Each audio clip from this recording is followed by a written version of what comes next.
All right, we have a quorum. It being 9:30, I will call the Finance Committee to order and ask you all to rise and ask for a moment of silence for our longest-serving member who has recently departed.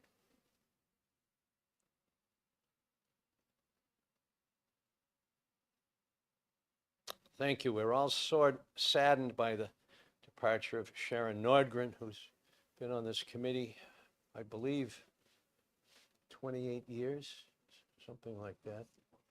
And she passed away at the age of 84, I believe. 80. Representative Wallner, would you like to say anything further? Well, Sharon and I have known each other for many, many years and served here on the Finance Committee together for probably close to 14 different terms. I know that Sharon loved working on the Finance Committee. This was so near and dear to her heart. And I know she's made friends on this committee across the aisle. And I think everybody in this room and lots of people who've served in the legislature on the Finance or the Appropriations Committee know Sharon for what a good person she was and how dedicated she was to the people of New Hampshire. So we're going to miss her greatly. Thank you. All right, the only business we have before us today is House Bill 395. Since Janet is out, someone has also put out 1570. It's going to go in your book. We'll come to that later. It's going to go to the division, and then it'll be back before us. So today, what we're scheduled for is a public hearing at 9:30. Then we'll go to a work session at 10. Then we'll go to the exec session at 10:30. So there'll be a lot of time to discuss everything. And we have before us the sponsor of Senate Bill 395, Senator Carson. I recognize her, and I know she'll fill out a pink card later. Ah, there it is. Mr. Chair, I'm having a bill heard right now. Do you need my vote? Can I come back? We won't be voting till 10:30. If you have some other pressing business in another committee, and I know some of the members have spoken to me, I know that Representative Heath is filling in education, and I think there was somebody else that had a reason to be absent, but thank you, Senator Carson. Good morning, Mr. Chairman, and good morning, honorable members of House Finance. For the record, my name is Sharon Carson, and I have the pleasure of representing Senate District 14, comprising the towns of Auburn, Londonderry, and Hudson. And I have for your consideration this morning Senate Bill 395, which seeks to establish the position of Assistant Commissioner of the Department of Agriculture, Markets, and Foods. I want to make this very clear to all of you this morning. This bill does not fund the position of the Assistant Commissioner. Those funds were already in the budget. Due to an oversight on the part of the Commissioner, no statutory language for the process of actually hiring the assistant was not submitted for inclusion in House Bill 2. It wasn't until the department attempted to post the position that the oversight was caught by Human Resources. This bill follows standard procedures used by other agencies, and the language in the bill was taken directly from other current statutes. And finally, Mr. Chairman, this position is in immediate need, and the hope is that it can be fast-tracked as to reach the governor's desk at the earliest opportunity. At this point, I will conclude my testimony. The commissioner is here to answer any questions that you might have. Thank you very much for your time this morning. Thank you, Senator. Appreciate you doing this housekeeping.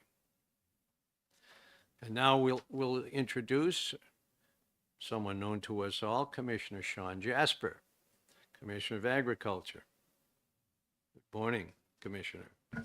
Good morning, Mr. Chairman, members of the committee, and my first thing is to apologize to you all for having to have this here. I guess we all find out that there are things that we should know and don't know. Senator Carson did a good job of explaining it.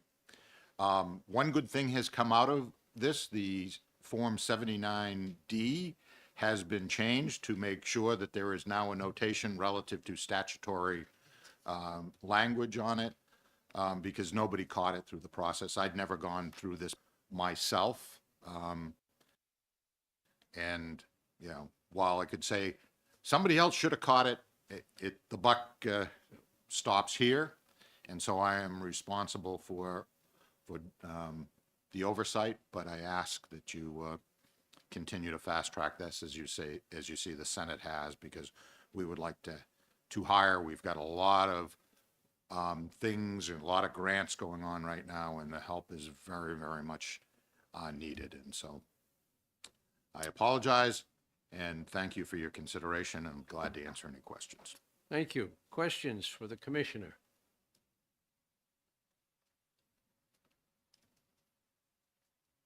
Representative Sweeney. Thank you, Mr. Chair, and thank you, Commissioner, for being here. While we have the time, what sort of projects will this assistant be focused on? So the immediate projects we have on the table, there's a lot going on in terms of the funds that we have for reimbursing towns for cost of care. We now have a fair grants program in place where tomorrow should be receiving $8 million through GNC from the Reallocated CARES Fund Act to help out farmers with the severe weather from 2023. And one of the things that I hope, once we get all these things off the table and in time for the next budget, I do want to make you aware of this. This was a conversation I actually had with the governor during really my first couple of years in the position, but then COVID threw everything off. And then as I became more aware of everything there was to do, it's got pushed off to the side. And I recently did have a conversation with the Commissioner of Health and Human Services. We are the Department of Agriculture, Markets and Food, yet we don't have responsibility for all the safety parts of food, and we should, because we have FSMA, but that really ends at the packing of produce, and then HHS takes over after that. Without changing their location or anything, I would really like to bring all of food safety under the Department of Agriculture, Markets and Food. And this would be a project that this assistant commissioner would work on, and probably ultimately be the person in charge of overseeing that division should that happen. It's a project that won't cost anything. They would stay where they are. There would be no moving. If this is all feasible, and this is where we have to look into the statutory language, but everybody I have spoken to so far says, yeah, this makes a lot of sense to have all of this under one agency. I've viewed this as within HHS, with no disrespect, as probably a stepchild over there.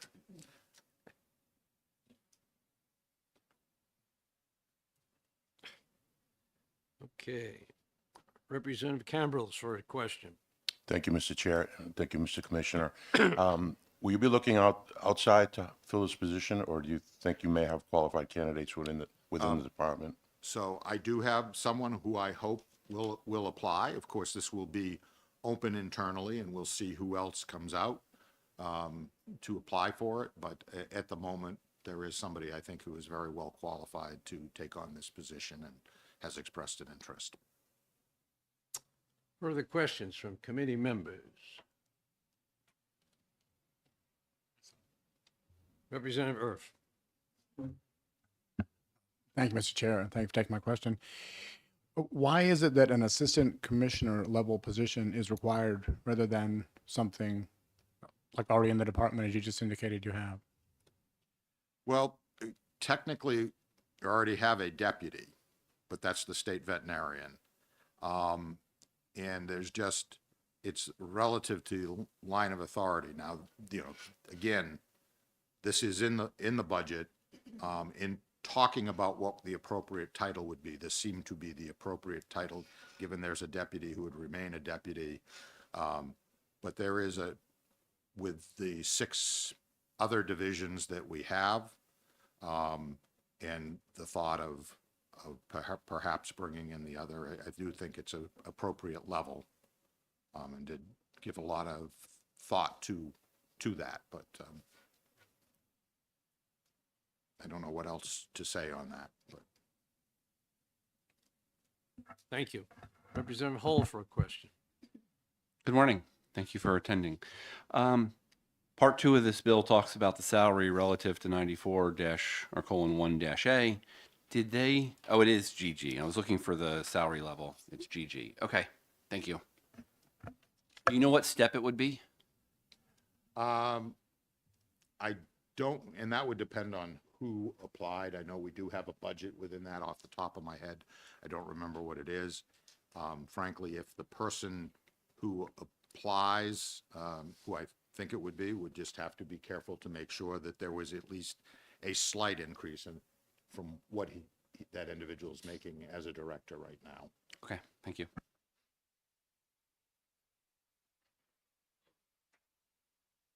Further from the committee? Seeing none, at 10:30, we can talk among ourselves on this bill. You're welcome to stay if you've got the time, if there's further questions come up. I may come back. I've got a House hearing that I hope to be able to testify at, but I will come back after that if there are any. Thank you. Thank you very much for your consideration. All right. So, with no other questions, we will close the public hearing on House Bill 395. We will return here at 10 o'clock to have a work session and talk amongst ourselves if there's any questions. I believe all the questions have been answered. We won't be voting on this till 10:30. That's what the calendar says for the exec session, which has been posted the same day as, it's been posted for the same day as the hearing. So we've got an extensive calendar to look through. We've got some new bills that are coming our way. One of them that's on the table is 1570. I believe there's 3 or 4 others that may be in the other room. I haven't found out yet what the illness is that's keeping Janet out, but she's been out most of the last week as well. Let's try to find out and send her a get well card. It's hard, you can see the difference in not working when she's here, and not everything gets distributed as evenly as we'd like, but Karen Karwacki is filling in, and she's got 3 other committees I think she also has to run around. That's why she left us her cell phone if there was any immediate need. But I would hope you'd all thank her for filling in. And we'll try to find out what's holding up Janet and send her a get well card. So see you all back here at 10 o'clock. Thank you very much. Good chance to review calendar 7. So.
porch.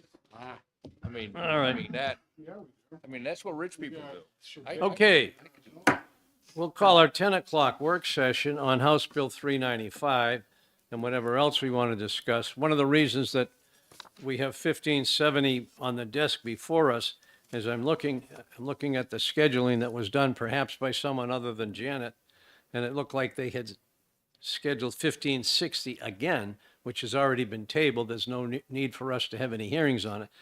And I think what it was supposed to be was 1570, but we also show a schedule for 1579, which looks to read like the same bill. So there's some mistakes here we've got to work on. We don't have the perfectionist Janet yet back. So those are the things we wanted to discuss. Is there any discussion amongst us on 395? Is there any opposition to it?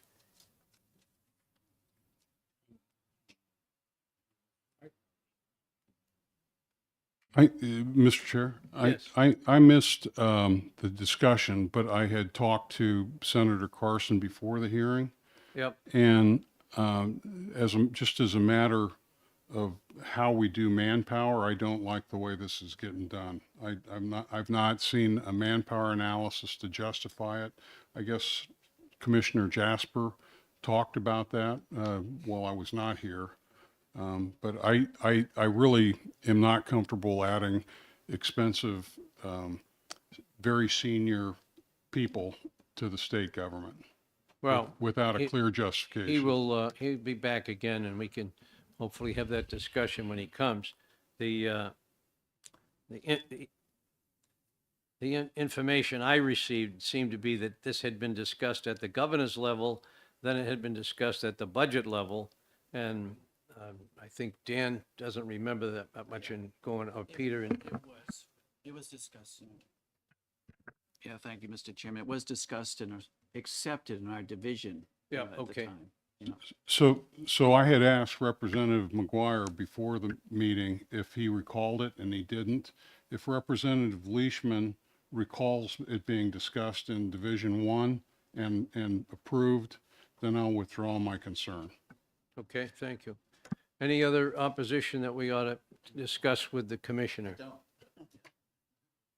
Yeah, I don't remember, but as I understand, I asked Mike Hoffman, and he says, basically, this is a mess up of the way House Bill 2 was drafted, right? That you can add an unclassified position without House Bill 2, but you can't add a classified, I'm sorry, the other way around. You can add Yeah, a yeah. classified position without House Bill 2, but an unclassified Unclassified. position like this, you need both, right? And it got the House Bill 1 part, it didn't get the House Bill 2 part, so.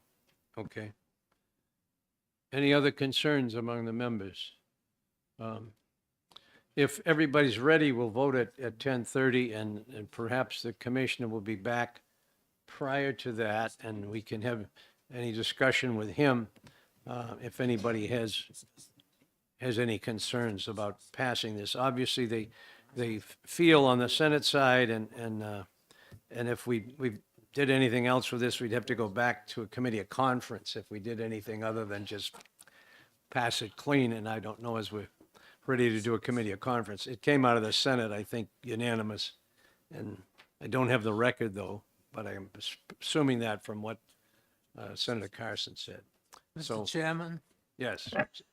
Representative just Hewitt. to smooth things over a little bit here, what we need to bear in mind is that there are two factors involved in these things. One is money and one is authority.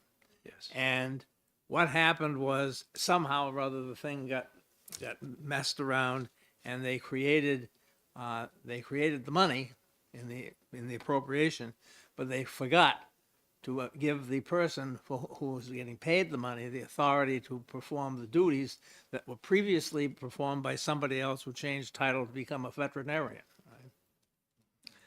Yes.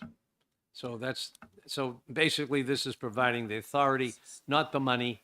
The money is already within that budget, and the position is funded. So we have more time to discuss it if you wish. All right, Mr. Chair. Having spent a year of my life in Korea doing manpower analysis, I understand the difference between faces and spaces. And the spaces are the authorizations, and the authorizations separate from the money and all. I get that. But the other thing that happens with a manpower request is there's usually some kind of a workload justification to back up the fact that it's needed. It's one thing to authorize it, it's the other thing to authorize it in an intelligent, cost beneficial, disciplined kind of way. And that's the part I was missing. But based on Representative Leishman's representation, I'm comfortable that they reviewed the adequacy of the authorization. Were you here for any of the commissioners' discussion? No, sir, I was not. I right, had let- talked to Carson beforehand. Let me tell you what I heard from him, and if I miss any of the other presentation, please fill in. He's got a lot of projects, he's got a lot of grants. Of course, he's the Commissioner of Agriculture, Markets, and Food. And he felt that the food he had not been able to adequately address within his department. He thinks HHS looks at a portion of it, but he thinks it's not really any priority in HHS, which is maybe health and not that portion of the health as looking at the food. Maybe it's about talking about nutrition, but not so much looking at the food chain of command or whatever, or food safety.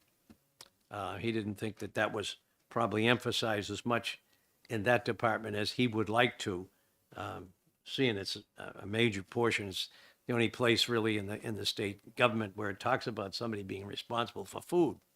So he thinks he needs to expand that and take over that and perhaps have HHS find out what little they do and say, you don't need to do it anymore. So that was one of the things he wanted to look at. Yes. And he also said that he has somebody internally that he hopes will apply for the job. Thank you, Mr. Chair. All of that sounds like it's heading in the right direction. So I put in a call this morning to the commissioner of DHHS to find out what her situational awareness was on the transfer of responsibilities, because even something like that ought to be done in a formal, agreed-upon manner. And if responsibilities are being shifted out of DHHS, then that opens up the question, should any money or manpower transfer with it? And so there's an entire manpower analysis packet here that my obsessive compulsive nature wants to see and feel and question that just doesn't exist. Right. If we didn't have to do this vote today, if we could reschedule the vote, I would like to look at that, but I'm going to defer to you and the committee on that. Yeah, I think in many cases, going to a unclassified position from somebody that's already in a classified position is probably not a lot of money, but it depends on the position they're in now, and I'm not sure we didn't really get into that discussion, but I don't think this would be a tremendous amount of money if it's a promotion from within and then perhaps looking for somebody else to fill in that other position, maybe at an entry level. So we may not be spending a lot of money, and obviously there's already money within the budget that was put in there and it's been reviewed. So, Peter? Thanks, Mr. Chairman. Yes, I'm glad my memory hasn't failed me yet, but we did discuss this, the assistant commissioner position, and with benefits, technology, travel, and so forth. It was $123,000 for fiscal '24 and $131,000 for fiscal '25. That did not include the pay raise of 10 and 2. Oh. So those are the numbers we discussed back during the budget process. Thank you. Yep. Appreciate the filling that in, that blank. Any other discussion?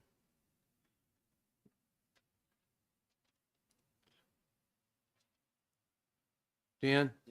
Since we have time, sort of on a separate topic, do we have any data on sort of the overall state of what we have to spend and what's coming to us that, you know, as requests?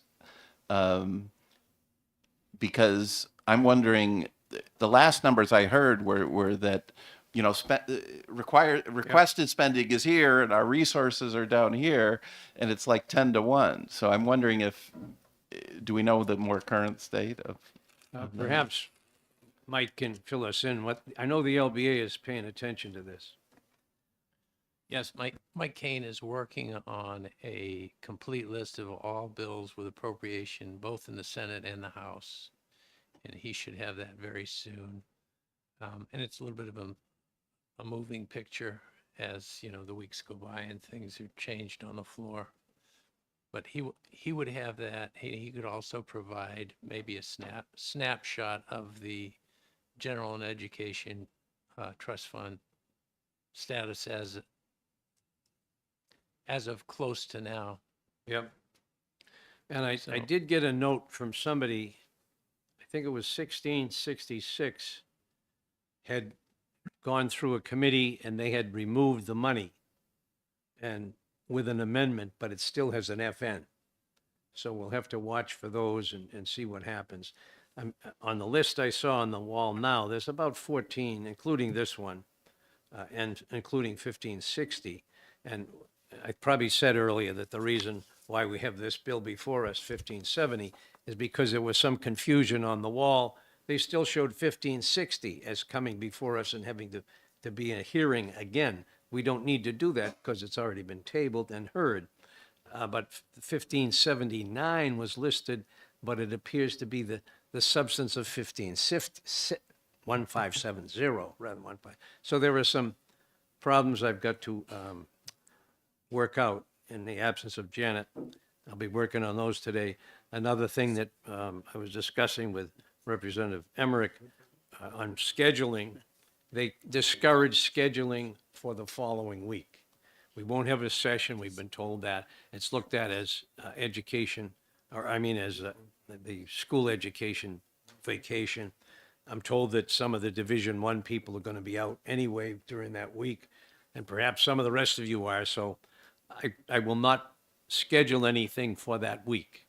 But the next week into March, we'll probably be busy with the bills that we have and be hearing them likely at the division levels first, and then come together for an exec session once the divisions have done all their work on those bills.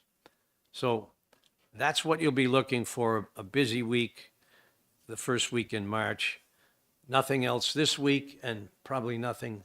We do have a session on Thursday, but, and we'll find out if a lot of those bills survive. We'll probably get a few more added to our list. And then we'll be busy in March. So you're right that some bills, the spending has been stripped out, but then there's others where spending has been added. We already have a couple of bail bills that want to add 15 full-time magistrates. So those are like $150,000 a pop positions, you know. So there's stuff going both ways on these amendments, you know. So. All right, so I know that the LBA is paying good attention to that. Send me updates as they review them. And hopefully some of these will have fiscal notes to the dollar when we finally meet on them. So it's all a matter of if the departments cooperate. But I know the LBA is right on top of it and trying to keep us all informed. So that's what we know so far. So I don't plan anything if you've already thought ahead to the vacation week and going somewhere. I don't want to interfere with that. And we won't have a session either. So after today, we probably won't meet again until March. Yes. A Division III addendum on that's consistent with what you just said. Right now, Division III's had two bills assigned to them. One of them looks like it's a mistake that we're going to get checked because it's about special education and court jurisdiction. That doesn't feel like our jurisdiction. So we only have one. We are not going to meet during the vacation week. We'll knock out the one the week after. and I don't have a schedule yet for going to Glen Briar, and I also asked for us to go over to Hampstead. I'm having a senior moment. And Glen Cliff. Thank you so much. I will never criticize anyone for blanking out at a mic again.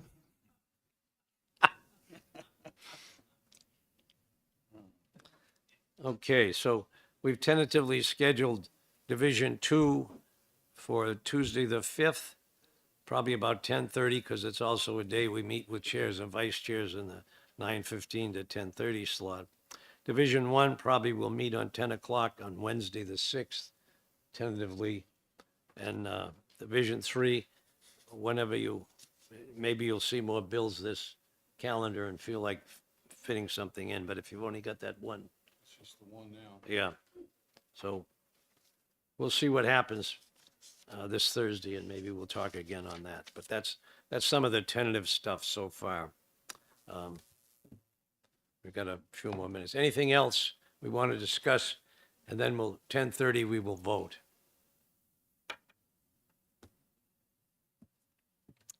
Nothing more to discuss. All right, another 10-minute break, and we'll be back working on. Just a reminder. Thank you.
All right.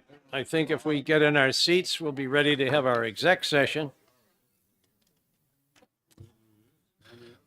And you'll have one more chance before we exec to ask the commissioner any questions if there are any. And I think it's just Representative Edwards that wishes to ask of the commissioner some question. May I, Commissioner Jasper? So because I was an old Army manpower officer, I get some obsessive about some of this. And I'm sorry I didn't hear your earlier testimony. But one of the things that was relayed to me is that you mentioned that DHHS has some responsibilities in the food safety area, and those responsibilities are more properly in your jurisdiction and would be transferred. And so that just opens the question in my mind: has this potential transfer of responsibilities been socialized with anyone in DHHS? And do you happen to know if it's going to have any impact on their manpower or money? Thank you for the question. So yes, I have had a conversation, albeit brief, with the commissioner, and she is certainly amenable to having further conversations about it. That is not the primary reason for this. This is one of the things that I think is important. The reality is that without an assistant commissioner, it's been very difficult for me to get into many of the things that I should. And I will tell you that now I'm in my 7th year as commissioner. I have never taken more than 3 personal days off in a row, and take very few of those. It's just really important for me to be here. There have been some trips. I was in DC for a policy meeting for 4 days with travel. And it will take me weeks to catch up on what I got behind on in those 4 days of being out of the office. And I don't think that's fair to any commissioner to have to really not be able to say, hey, I'm going to take my wife and go on vacation for 2 years. That's not even, for 2 years, excuse me, for 2 weeks. That's not even an option for me to say I'm going to be gone for 2 weeks. There's just nobody there to deal with that. And we are, when I first came in, Commissioner Merrill said the department is in triage mode, and the department was. I think I've gotten us out of triage, but there is not a lack of work for anyone to do. So there isn't the ability for me to turn anything over to anybody, even in a short term right now. Thank you. Okay, I guess we got 2 more. Representative Cambrils? Thank you, Mr. Chair, and thank you, Mr. Commissioner. So along those lines, how well-staffed is the department, or what percentage of your positions do you have filled, or how many openings do you So have? currently, I think we are fully staffed, although there might be one that is in the advertising.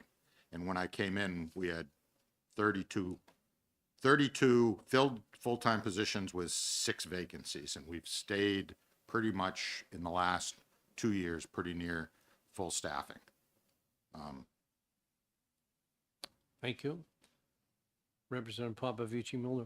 Thank you, Mr. Chair. My question is not just for the commissioner, but for everybody else. I think I understand that we already discussed this position and we put the numbers in HB1, but, the legal language was not inserted in HB2. Did that happen in the original budget that left the Finance Committee, or was it something that was added during the, floor or the Senate phases? Thank you for the question. No, this was in our budget request. It was approved by the governor, and it did go through the whole process, and just everybody overlooked it. And, that's just the reality. So the only reason we are here is not really do I need the position or not? What should the language be, which should have been Quick in House Bill clarification. 2. Yeah, when you said it was overlooked, it doesn't mean the position. He meant the assignment of the language to Right. put But someone in the position. my question is, this is part of what we voted on as a House Finance Committee, correct? Yes. Thank you. All right. Any further discussion? Seeing none, recognize Representative Leishman. Thank you, Mr. Chairman. I would move ought to pass on Senate Bill 395. Is there a second? Representative McGuire seconds. Is there any further discussion before we vote? Seeing none, are you ready for the vote? The clerk will call the roll on the motion of ought to pass on Senate Bill 395. Thank you, Mr. Chairman. Representative Earth, With deference to the Division 1, yes. Representative McGuire, Yes. Representative Petrie votes yes. Representative Emmerich, Yes. Representative Mooney, Yes. Representative Edwards, Yes. Representative Bean, Yes. Representative Hall, No. Representative Sweeney, Yes. Representative Kimbrels, Reluctantly, no. Representative Popovici Muller, Yes. Representative Wallner, Yes. Representative Leishman, Yes. Representative Bucco, Yes. Representative Hewitt, Yes. Representative Heath, Yes. Representative Murray, Yes. Representative Ebel, Yes. Representative Chalorsky. Yes. I'm sorry? Yes. Thank you. Representative Haken Phillips, Yes. Representative Stringham, Yes. Representative Weiler. Yes. Mr. Chairman, the vote is 20-2 in Okay. affirmative. We have passed Senate Bill 395 and appreciate the fact that it's going to be fast-tracked. It will now, since we have not changed any language, there'll be no need of a committee of conference, and it should go right to the governor, and you should have, hopefully be able to fill that position soon. Thank you for coming in, Commissioner. Mr. Chair, Yes. at 20-2 and no money involved, can we just put this on consent? Is there any opposition to consent? Any of those that voted against it, opposed? Yes. Okay, we'll put it on a regular calendar. Thank you, Commissioner.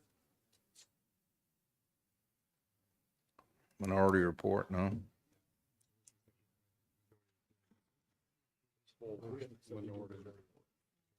Paul says he wants to. All right, remember those reports must be written today before we leave. Got to get, where did Peter go? The stuff is still here. Okay, he's coming back. We need the reports before you leave the room. I'm sorry that I first announced that when Representative Heath was a little bit nonplussed. And that was the rule I had from the speaker.